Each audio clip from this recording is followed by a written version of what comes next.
This is the one con of being traditionally masculine. This is going to be a story time. So I love to be traditionally masculine. Like, the Andrew Tate and shit, bro. Like, they say that be traditionally masculine and all that. But then they don't tell you about the one problem with being traditionally masculine. Do you know what is that? You would start bottling up your emotions. And that is like a big thing as for being like a part of being traditionally masculine. Started bottling up a lot of emotions for 2 years, and that was a good thing in the beginning. It was a very good thing, and I also believe that's a good thing for like a short period of time. And then what happens is when you start bottling up the emotions, when I discovered self improvement, traditional masculinity, when I would have arguments at my home, and when I would have arguments, and when I would have uncomfortable situations, the art of being like traditionally masculine is being like nonchalant, not arguing back, be silent, listen everything, and just being traditionally masculine. That's a concept.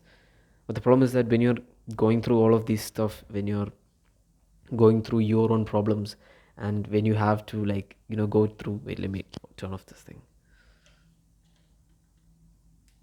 Oh yeah. When you're going through your own problems, and when you have to like listen to your family problems and many stuff like that, you would start bottling up a lot of your aggression, your sadness, your rage. You would be hiding it behind a smile, and I did the same thing. I hid it behind a smile. And yesterday I had an argument with my mom, and the emotions which I bottled up for 2 years, everything came out. Everything from my childhood, from the past 2 years, everything just came out. Like in the past, once I believe all my emotions came out. It was this thing where nobody in my household understands me other than my sister. I talk to her about entrepreneurship and growing a YouTube channel. My sister understands that. But then when I say this to my mom, like obviously, Indian moms, man, Indian brown people, they don't understand you.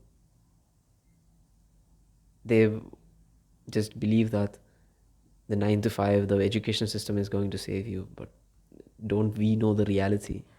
We are not naive anymore. They are naive. So now the thing that is happening is, my mom, right? She's very controlling, very, very, very controlling. But I don't give in control. I don't fucking do. I am a man. I'm a true man. I'm not going to give in control. I listen. I obey it if it's like a good thing for me. You might call it selfish, but that's what is good for me. In life, you cannot make everyone happy. I tried to make my mom happy, and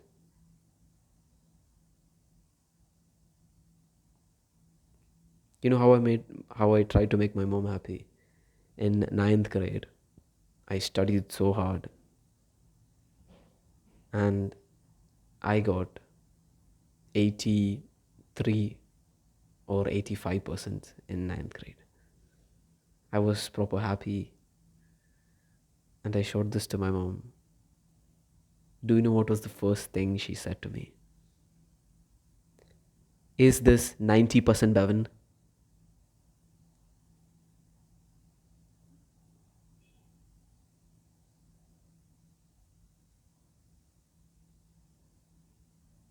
And from that moment, I understood I can never truly make my mom happy. When you're like a young boy, when you're a teenager, you basically don't have anything to make your parents happy in the long term. Sure, you can get good grades, But the moment you get one bad grade, they're going to be so mad at you, they're going to be so pissed off at you, and you would start thinking, is their love unconditional? Is their love truly unconditional? Or is it dependent on my marks? I'm not saying that I'm not grateful for my parents or anything, but then fulfilling your purpose is way important than making your parents happy. Happiness is just an emotion. When you get rich and when you renovate the house or when you buy your mom a certain thing, do you think she's going to be sad? Fuck no. She's going to be happy. It doesn't, bro. I don't give a fuck if she's sad now because I know in the long term my mom is going to be happy.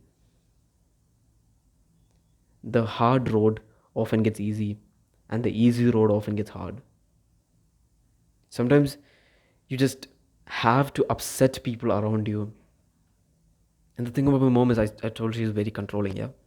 So when I was in my 10th grade, one of my best friends, he gave me a dumbbell as a gift for my birthday. And I never go to a gym. I have never went to a gym till now in my entire life. Sure, I have gone through like trial days with my friends. They would take membership and I would ask the guy at the desk, I would ask him, can I go with him? Like, can I try the gym? Can I see the gym? And I would work out with my friend. But obviously I cannot do it like every time. I would go like once every 5 months or 4 months because the manager guy, he might forget me. Or I would like change the gyms or something.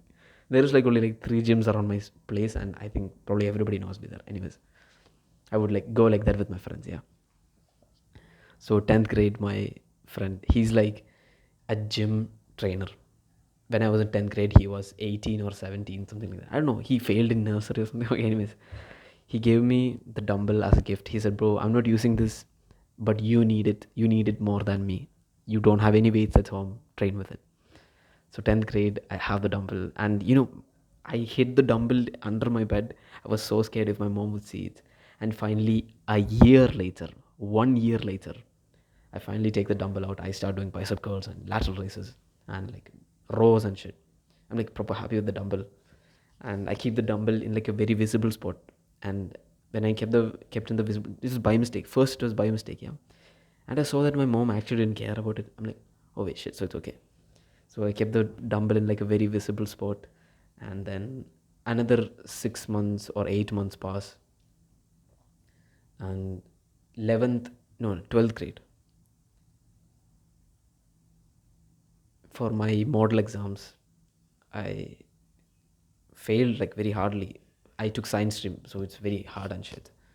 So my mom, she was having this very big quarrel at home. She was lying in my room. I had some work to do.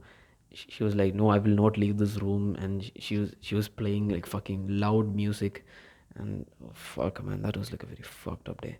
And that day I got like so pissed off, and that was the first instant where all my emotions came out. I technically, you know what I did? I fucking picked her up and I kept her in the next room. I literally like picked her up and I kept her in the next room. My dad came in and he was swearing at me in Malayalam. And this guy, bro, I fucking hate my dad. Like, if you hear my story, you would also hate my dad. You would despise my dad. I'll tell it to you later, yeah. So he was swearing at me and he was saying very abusive shit, which is not supposed to be said. I throw in like a right hook, literally, no, right jab or something. I just do like that. Then he goes like that. Like I hit him, but he goes like. Then I kick him to the stomach, and he goes away. And then me and my mom, we are having this quarrel. I'm sitting in my room, like fully, like I just don't know what to do anymore. I'm just fully fucked up. And then my dad again starts saying like very abusive shit, bro. Like shit, if you hear, you would do more than me. I know for a fact. He was saying so much stuff like that. I got up from my room, I ran, I flew in his face, and I put him to the ground. I was like, fucking, yeah. And then after that, my mom, yeah, she took the dumbbell and she threw it away. She threw the dumbbell away. The one thing that actually supported me, the one thing which I actually loved in this world. So now I was without weights, but little did she know I started with calisthenics a year before that. When I was in 10th and 9th, I already did calisthenics. It wasn't much of a big deal, but then it deeply hurt me because it wasn't just a piece of equipment, obviously. It was sort of in remembrance of my friend. He technically changed my life. He gave me advice on how to build muscle. And I literally had his name written on the dumbbell.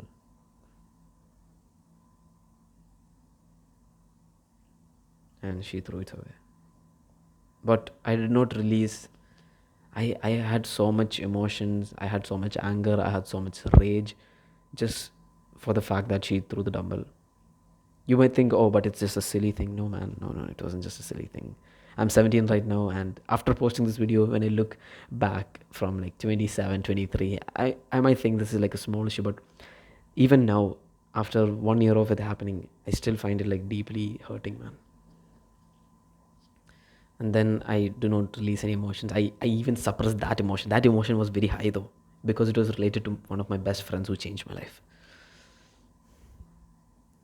Then a couple of years back, and then day before yesterday, I started posting on YouTube from January 28th, and then a couple of months passed by. I started posting on Instagram. Instagram popped off. Then I understood that my true audience is only there in YouTube. March 29, I'm consistent, posting every single day, and my mom knows what I'm doing. She knows I'm an entrepreneur. She knows I'm a YouTuber. I create content. I sell products. I sell a fitness program. I sell a fitness. She knows it. She knows that I work hard every fucking day. She knows that I work every single morning, no matter what. She knows I fucking do it. So what happens is, a couple of weeks back, 2 weeks back, yeah. 2 weeks back, she's like, "Oh, Bevan, but you're not going to church. You need to go to church. You need the blessing of the Holy Father. You need the blessing of the God." And I'm very religious as well. I read the Bible every morning, yeah, for real. And I thought, wait, shit, that's true. I need to start going to the church. I start going to church every Saturday for the evening mass, for the evening prayer. Every Saturday, bro. No new demand. Come Sunday with us, come Sunday with us. But I do my whole thing in the morning. I said to her, "Mom, I have work to do. I have work to do." But then she does not take me seriously. I understand that she doesn't understand things about me. She's still in this dilemma, like, who is this guy? Who is this 17-year-old in her house? I understand the fact that she doesn't understand. I understand the fact that she cannot support me. I understand the fact that she doesn't support. But the least thing which she can do is to stop annoying me, to stop interfering in my shit. That's the least she can do. But then she cannot even do that. She barged into my room and she said, "Oh, you need to come with us on Sunday for the church, for the mass and shit." And I said to her, "No." Like, straight up said, "No, like, that's when I work. I have work to do." She's like, "Oh, your work, your work. You're a 17-year-old. What work do you have?" I suppressed that emotion as well. I suppressed that emotion to argue. I suppressed that emotion. And then I thought, like, there is no point in like yapping with her or anything. I said, okay, maybe, like, fuck it. Like, she went out of the room. I was doing my stuff. And then Saturday comes in. Saturday evening, I put the dress, I walk away. And before walking away, my sister had my friend's band. Like, my friend gave me a friendship band. It was like a very good band which she gave me. So she gave me this friendship band. My friend, she gave me this band. She said, "Bevan, I think you're like, I don't know if we're friends." Oh, anyways, she gave me this band, yeah. And my sister took the band. And my mom, we were arguing about, "Bevan, like, why are you going to church today? Come with me on Sunday morning." Man, but I cannot. Like, you probably understand. Like, you are my age or 20s or something, you understand like the work that I do. I'm an entrepreneur, I'm a YouTuber. Like for us, we have to do this stuff first thing in the morning, or in the rest of the day we are not going to do this. Like obviously this is like the whole truth. So, and then my mom, yeah, she doesn't like me wearing jewelry. She doesn't like me wearing rings. She doesn't like me wearing necklaces. She doesn't like me wearing anything. She's like, no, no, no, not that, no, this, no, no, that. She's like so controlling, so fucking controlling for the itsy bitsy things. So fucking controlling. It's not even that serious, bro. It's like, bro, I'm a man, bro. I'm a fucking man. I don't need this controlling shit. I need to do what I do. I need to wear what I wear. Like I love to wear stuff, bro. I love jewelry and shit. Like she was so controlling. She took the friendship band and she threw it in the bin. And I searched in the bin, but it was not visible because it's like a thin, very thin band, yeah. But I suppressed that emotion as well. Then I went to church with like a very bad shit mood on the Saturday evening. I come back home, I eat, and I eat, and then I think I spent time binge watching content or something. That was the time where I finally binge watched after ages, and I ruined my sleep schedule as well. I usually sleep at like 10:30 p.m., but right now it's already 12:08 a.m. or something. I thought like, fuck it, bro, why not binge watch stuff? Then I slept around like 1 a.m. So that's like one day gone, yeah. And the second day, I go out with my friends, but I had this very bad feeling inside. Like I was not mentally okay. I went out with my friends, and then I came back home late. So second day, my sleep schedule is fucked up. And then yesterday, I go out with my friends because bro, I just don't know what to do. I go out with my friends. I return home back, like past my bedtime, and I was eating, and like none of my like my mom and my sister, they were not asleep. So I came back home. I was like mentally fucking depressed, bro. And it's like my mind wasn't okay. So this is the third day in a row where my sleep schedule wasn't right. And for me, sleep is one of the most important priorities according to me. So then what happened? Yeah, and then yesterday I was eating food, yeah, and then my mom started yelling and she started arguing. Holy fuck, bro. Whatever I was holding back, including my childhood trauma. My mom was saying, "Oh, there is no such thing as childhood home trauma." Bevan, I always supported you. Know, she loves deluding herself into thinking that she always like parents always support their kids. 100%, they always support their kids. But when I used to get like beaten up as a child from my father, all my mom did was cry for help and do more crying, and it did not change anything. Nothing changed for years. I was getting abused almost every single day, bro.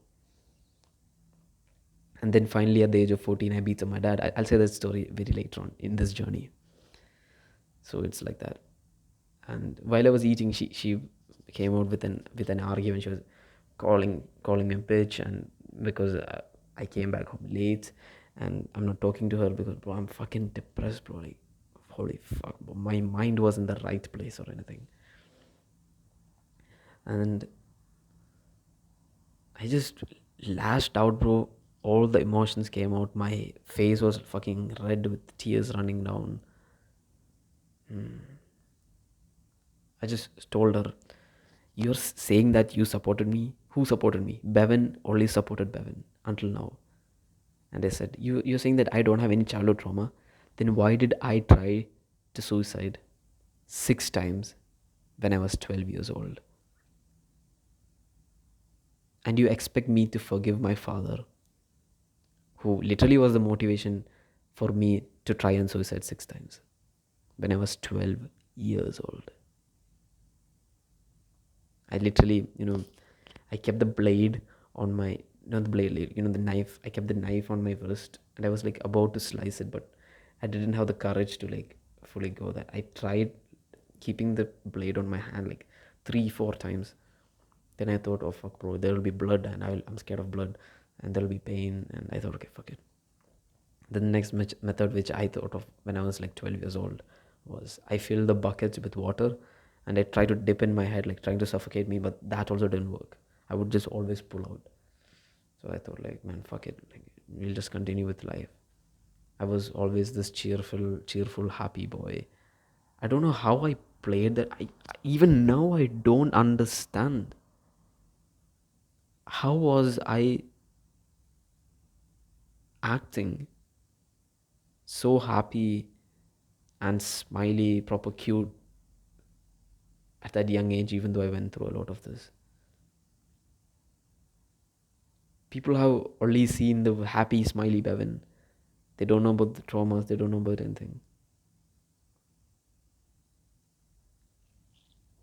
And as I told you, the thing of being a very traditional man, like you start bottling up emotions. The moment you start knowing the concept of becoming like a traditional man, being like a nonchalant, charismatic person, like ready to listen everything, becoming the rock of the house where the waves can splash you, stand like a rock, you stand like the man.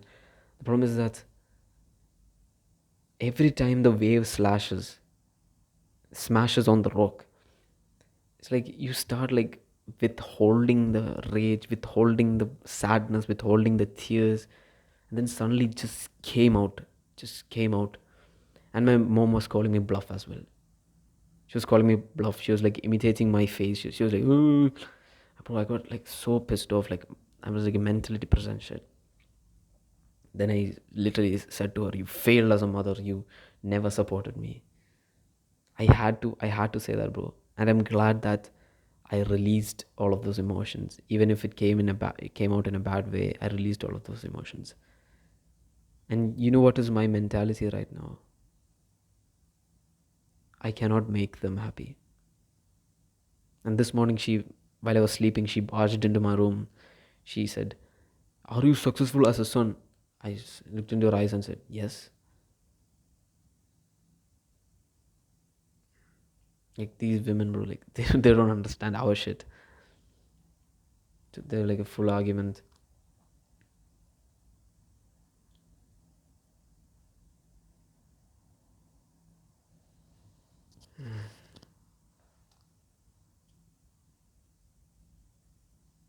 Now it's like she did not prepare food for me, but anyways, like I'm happy fasting. Like good for flow state and things. She did not prepare food for me till now. It's okay. And I said to her, I'm going to Bangalore not just for the fact to study. I'm not going to Bangalore. I'm running away from you to Bangalore. I've been suffering your bullshit for years, and I've been deluding myself into thinking, oh, but my mom is such a kind, sweet. Oh, mind that I'm very grateful for my mom. Like I'm sitting in this room just because of her and everything. But then I said stuff like that. But I'm genuinely, hand to heart, I'm very grateful for my mom. But like when people do not support your goals, when people do not support your dreams, when people don't understand what you do, when you want to fulfill your masculine purpose, your only option is to leave them and continue.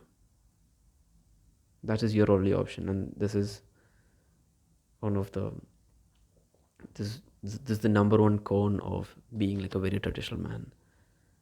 Do I recommend being a traditional man? Yes and no. Now there is the modern man, not the average man, like a modern version of masculinity, where when you get anger or when you get emotions, you don't bottle it up, but you release it. Somehow you release it. But then you're nonchalant at the same time. That's the modern masculine man. And I'm trying my best. I'm 17, I have time. But I'm trying my ass off to be the modern masculine where I have the charisma, I have the responsibility, I have the confidence. But then I'm not like over expressive, neither that I'm bottling up my emotions. I need to find like that sweet spot, and it's going to take a lot of time. Being a traditional man is easy. All you have to do is shut the fuck up. Just shut the fuck up. Work on yourself. And when situations arise, just bottle up those emotions. And those emotions will come out someday in like rage or anger or tears or anything. It will come. Guaranteed it will come. Guaranteed it will come out. and and that's the exact thing about trying to make everyone happy. When you start suppressing your inner child, when you start suppressing your shadow, the Will Smith is seen as this happy man, like his image is like a very happy man. But then all the trauma, all the emotions which he went through, even while showing that smiley face to the whole world, his shadow, which was suppressed for years, it came out and slapped the Chris guy. And that was because he was suppressing, he was bottling up those emotions for years. And the thing about the your shadow and your inner child, the thing about the inner child, when we were young, when we don't get the attention or the love or the kind of parenting which we should have gotten as kids, when we don't get that, we look for the attention and the love through other ways when we try to get older.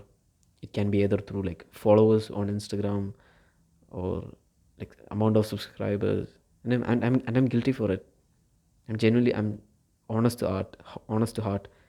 Right now, to get your purpose, like it's like an onion. Your core purpose is surrounded by many many things. Right now, what my shadow, what my inner child wants is fame, the subscribers, the follower count on Instagram.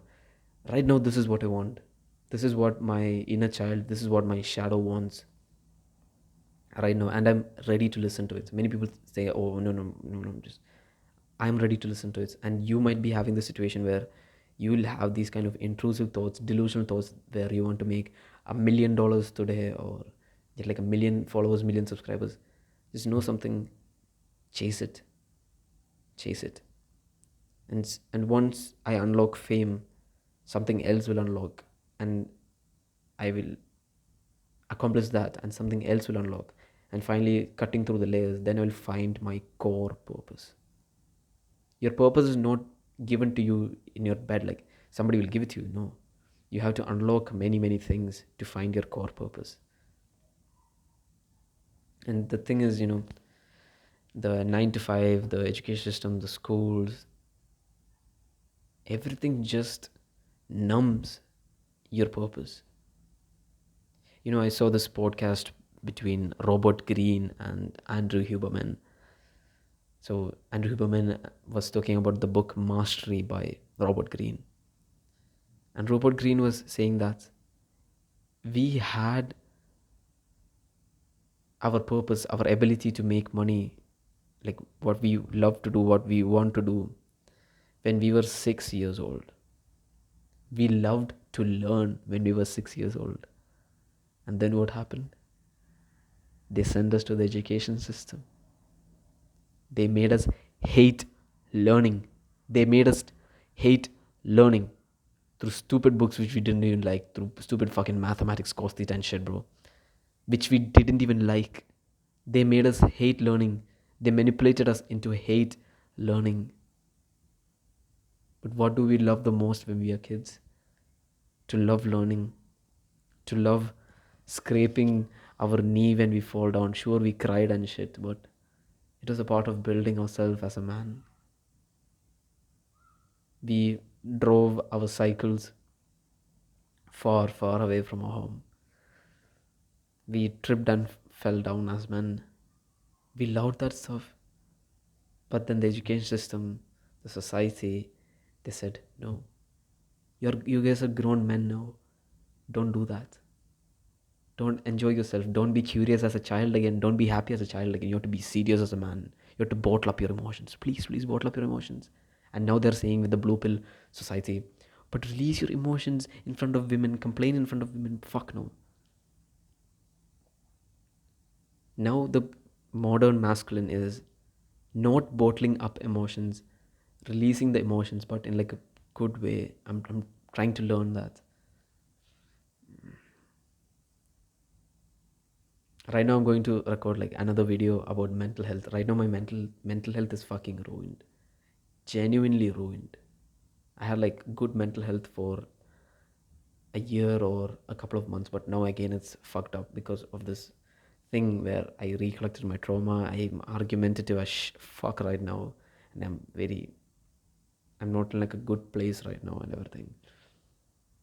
So yeah, this is the number one problem of being a very traditional masculine man. The top link in the description is the complete blueprint to get you your aesthetic physique. Subscribe to be a part of this brotherhood, and remember, become simply the all rounder. Goodbye.